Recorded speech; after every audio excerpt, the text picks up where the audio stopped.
Welcome to From X to Z, the show that believes you never age out of learning about the world around you. Featuring social media maven Danielle Farage and Mervyn, Dinnon, the analyst who puts the X in expert.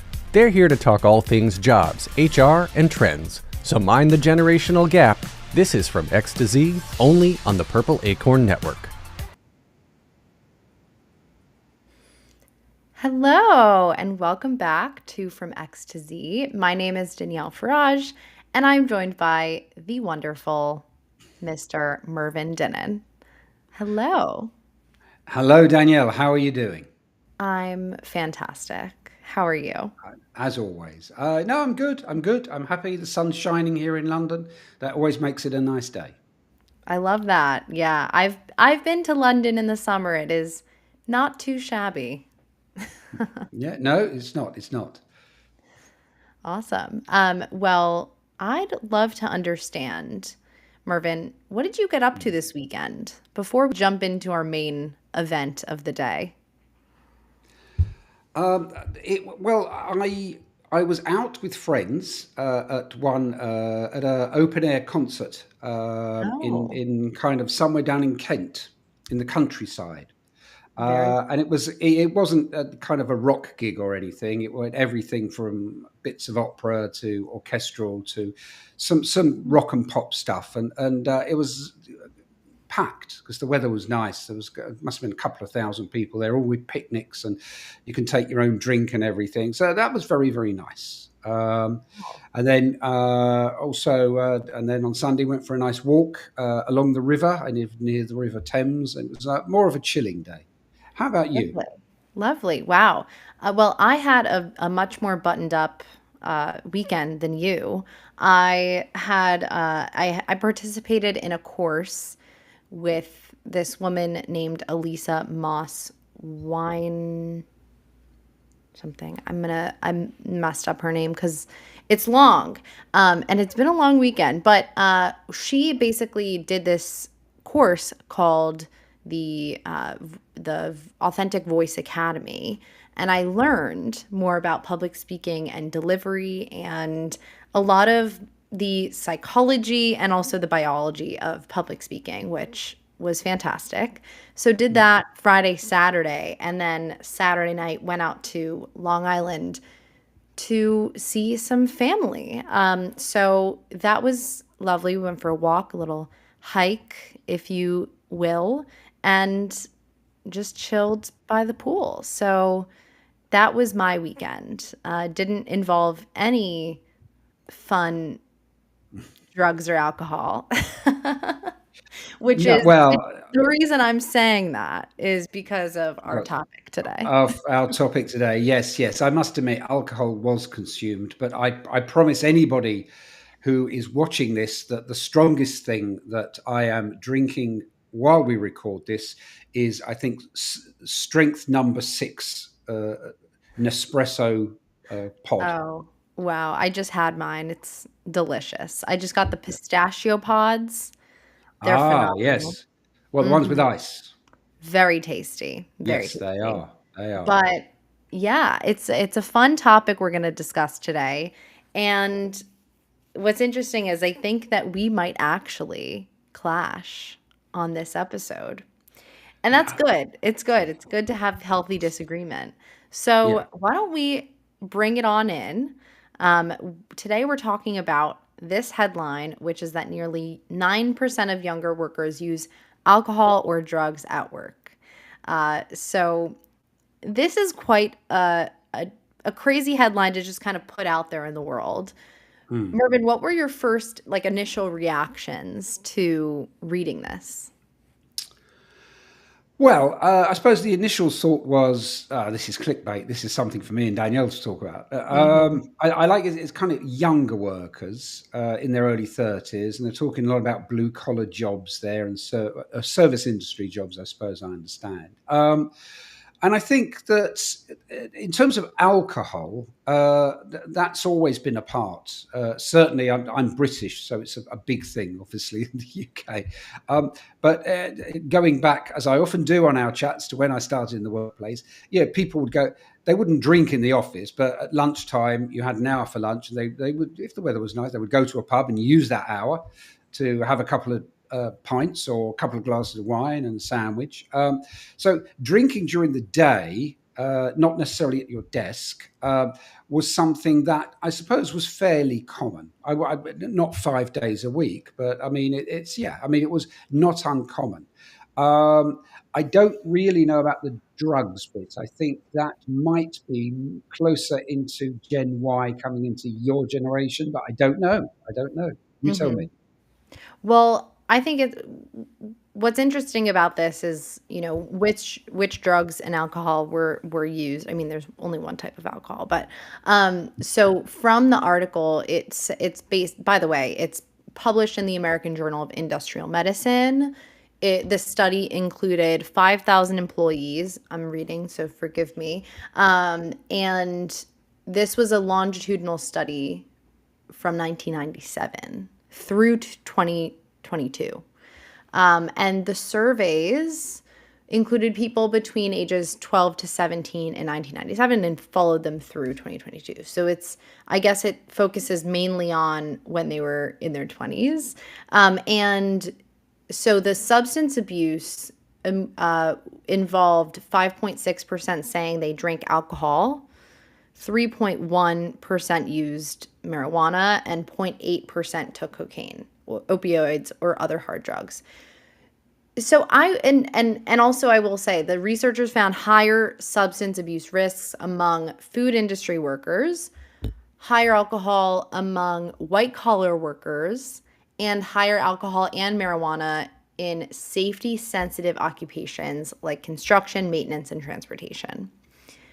So what I find interesting too, when you look at this, is that during that period of time, in the United States at least, marijuana was legalized, at least in many states, at that point. So I would think that maybe the numbers would be higher now when it comes to marijuana. And then you also have, Gen Z being the lowest alcohol consumers across generations, which I think when I saw a graph, it was like, the market cap amongst millennials and boomers and all of them being like 8 times what it was for Gen Z. So we're just not consuming much alcohol, but I do think there is more, there's more drug use like marijuana. There's some other drug use. I don't really know as much because I don't partake in anything. But I will say, I do think like when you look across generations and you think about, the 50s and the 60s, the 70s, even the 80s, I think of like a lot of drugs, a lot of alcohol, like not much difference between like work and life. Like the lines were very much more blurred than they are now. But I do think that this 9% is, you add it up, like it might even be overstated. And I think it is definitely the headline is a little bit misleading in my opinion. Yeah, I'm in terms of older generations. So I suppose young boomers, Gen X, into Gen Y. I wouldn't think. My experience would be that yes, in that cohort there were people who liked to joint, liked to puff weed, but I don't. Not during the day. Not. Uh-huh. It's in my years doing like recruiting and stuff and going into corporates and the going, and it's a British thing, I think, going to the pub, going to the bar at lunchtime and having a couple of Mhm. drinks was something people did. People smoked. Used to be able to smoke at your desks, but obviously that doesn't happen anymore. But years gone by, you could spend all day puffing at your desk, and the Which person sitting. arguably is a drug. Nicotine is a It, drug. it is, and the person either side of you wasn't a smoker, and therefore they just had to consume this secondary smoke all day long. So I for Gen X, I'm not 100% sure, and there might be people shouting at this at their laptops at the moment, or however they're Or in the comments. wherever they choose to watch this, whichever device it's on, saying, "Oh, of course, people are smoking weed all the time when they're at work." But I don't think it was that high. I think that the concept of drinking at lunchtime was high, and straight after work to drink. But I don't think, in terms of office work, in terms of white collar work, I Mhm. don't think so. Now, it's interesting because this talks about blue collar. Obviously, as I mentioned before, my wife works in transportation. She's a flight attendant.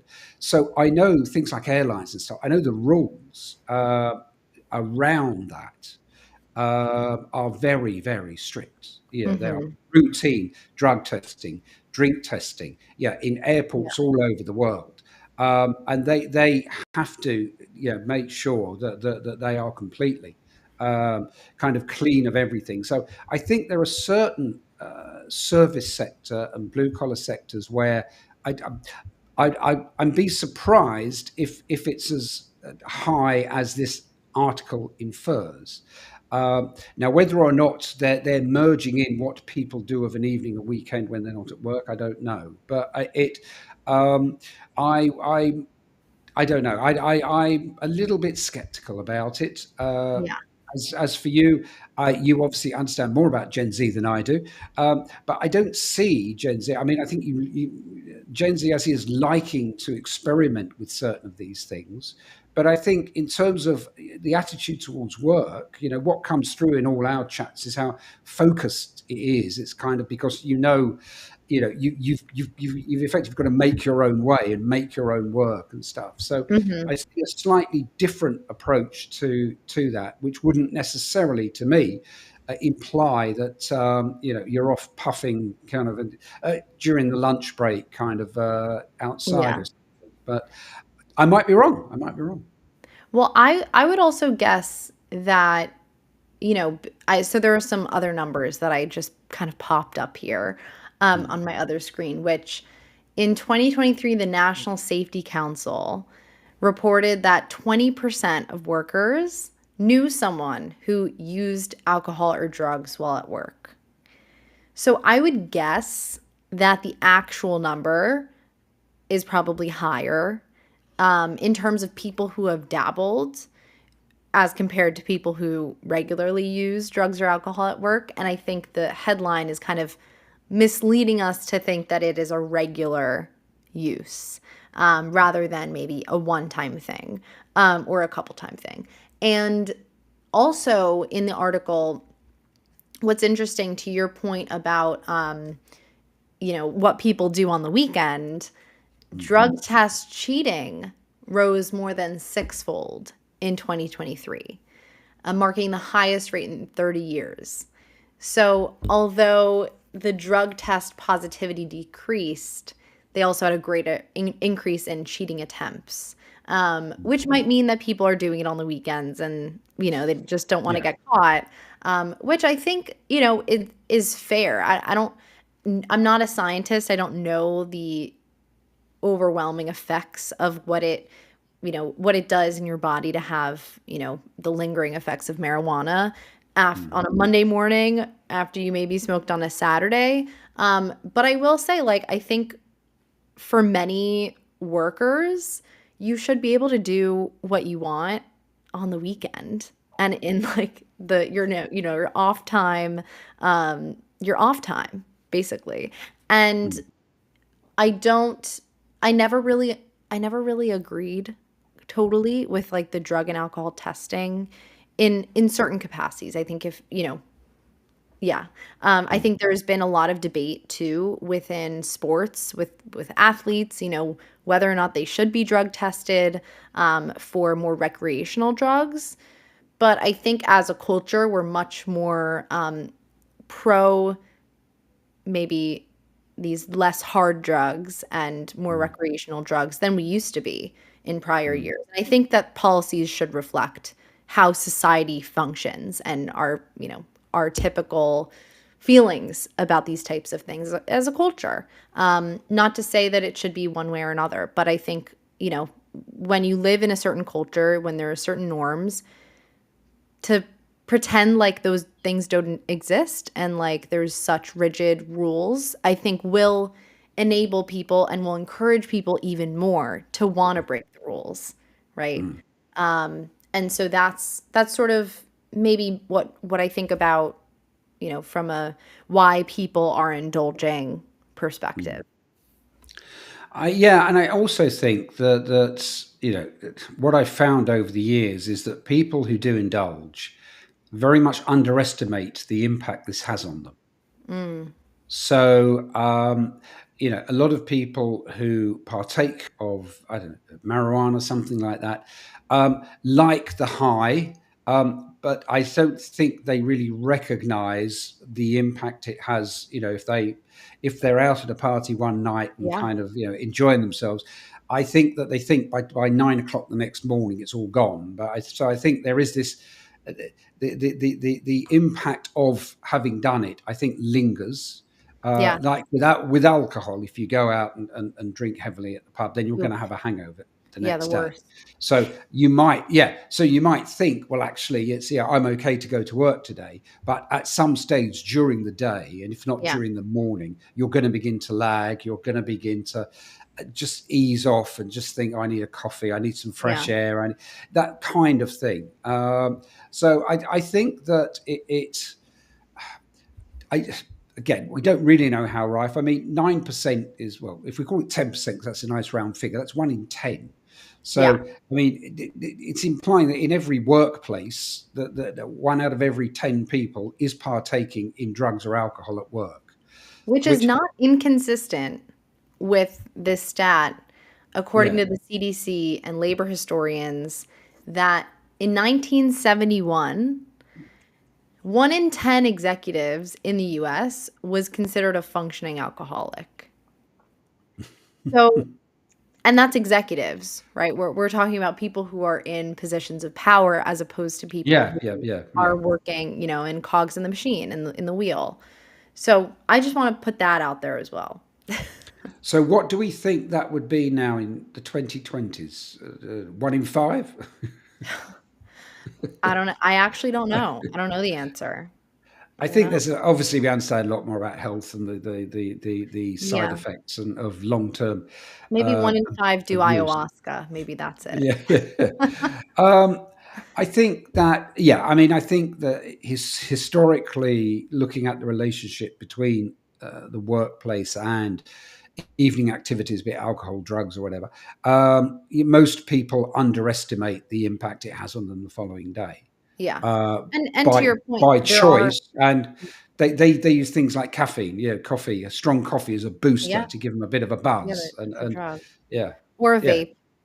But yeah, to your point, like I think there are a number of studies that are coming out, post legalization of marijuana in the States. I think there's a lot more study and research going on into the topic, and there are more reports of it impacting your brain in certain ways and changing the development of your brain, especially if you, um, you know, partake in marijuana from an earlier age while your brain is still developing. So I think that, kind of like the public opinion has not settled.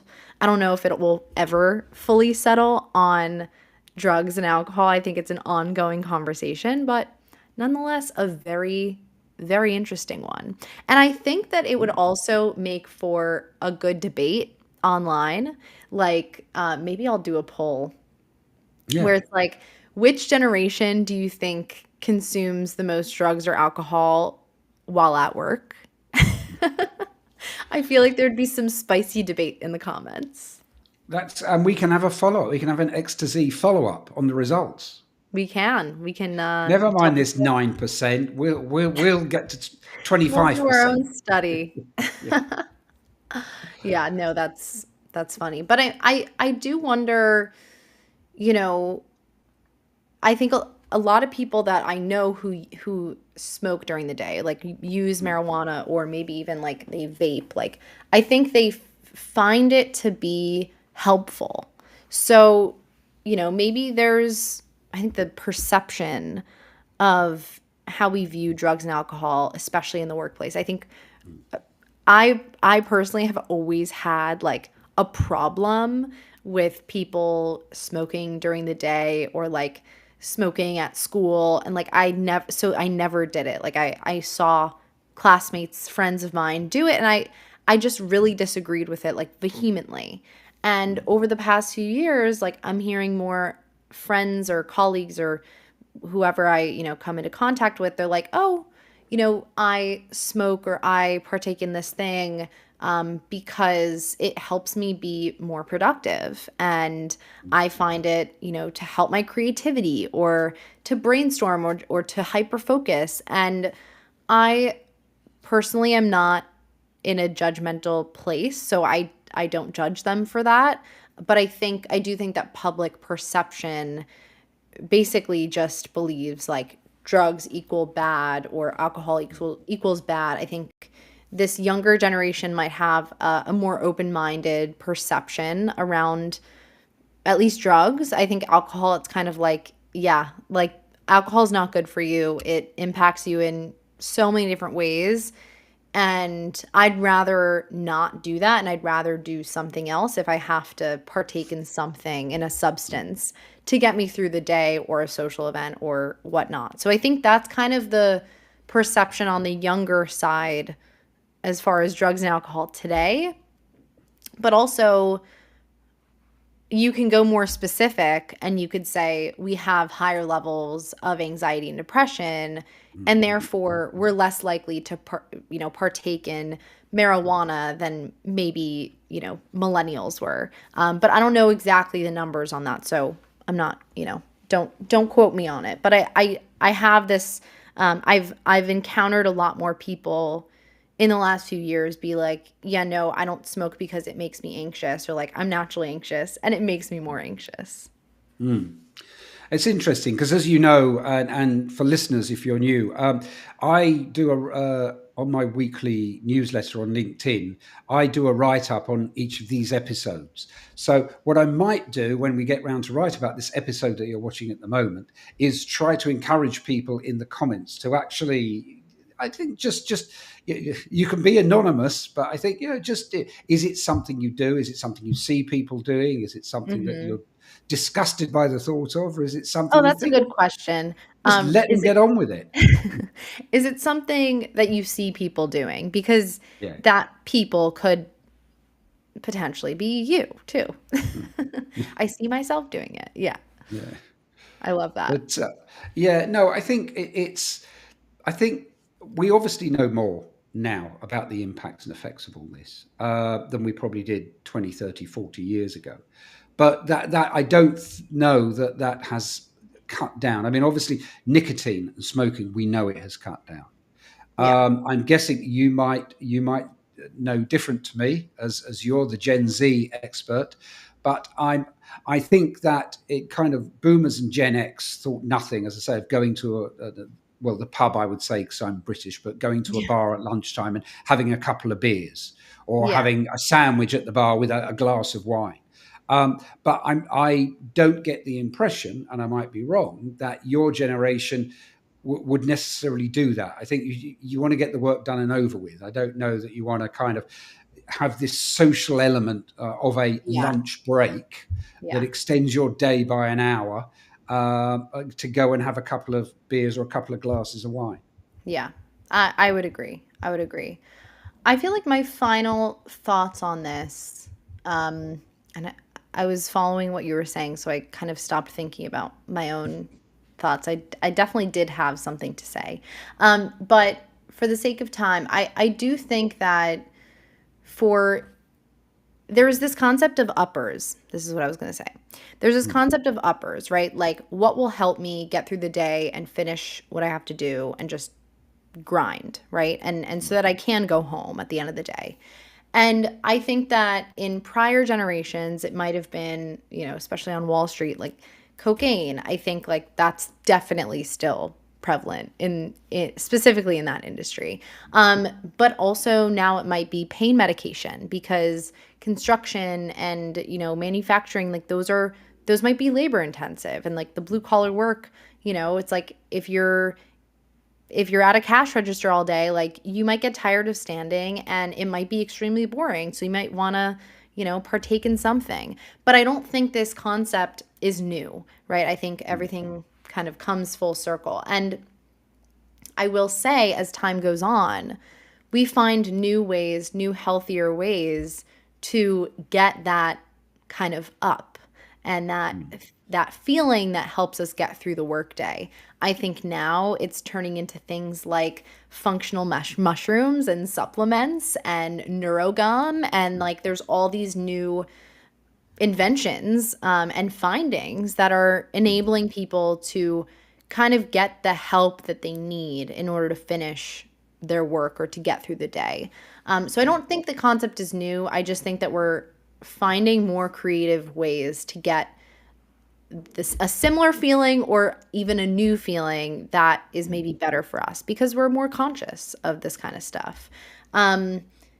So that is, yeah, I think that's like my final thought on this. And I hope we can continue down that path. I think as things have shown me, it's like history always repeats itself. So maybe like smoking will be more cool again. Maybe like other things will come back into culture more prevalently. But I like this trend. I'm excited to see where it goes. I think smoking is one of those things that probably won't come back because each generation is. Well, I think that the statistics show that each generation or half generation are less likely to be smokers, Right. and No, that's we because have there that. is such a. I mean, there are smokers around, obviously, still, but I think that people are a lot more health conscious, but want to get their buzz, want to get their kicks in different ways. But the like weight loss injections and things like that seem to be the thing I see online. Everybody talking about at the Oh yeah. moment. So I think that there's different things, and I don't think, to be honest, whereas it was almost a badge of honor to turn up to work, do a morning's work, go to the pub, sink a couple of pints of beer or something, a couple of glasses of wine, and come back and do an afternoon's work and do everything well. It was Wow. almost a badge of honor, as opposed to now we'd think it's, well, how can you function properly? How do we, it would be you've been out drinking, so maybe that's why the work you did in the afternoon maybe wasn't quite up to the standard we expected. Mhm. It's kind of, I think it's judged in a different way as well. I agree. I agree. But not for everyone. Like it's like you think of a writer sitting down at a bar with a glass of wine and just having, and just writing. Like I think in some ways for some people it could be helpful. Again, I'm not, I'm not going to judge because I don't know everyone's situation. But I love this topic. Surprisingly, I didn't think I would love talking about this as much, but I think it's fascinating. And yeah, let us know what you think. Maybe we'll put out that poll soon. And what else? Anything else? Yeah. Anything final? Yeah, no, I mean, let us know in the comments. I mean, if you would like to see Danielle and I do one of these shows under the influence of something, let us know what you would like us to do it under the influence of, and we can be the live test. That's hilarious. Let's go. I'm ready. All right. Well, thank you Love it. so much for joining this episode of From X to Z. We will see you back here next week. Bye. Bye.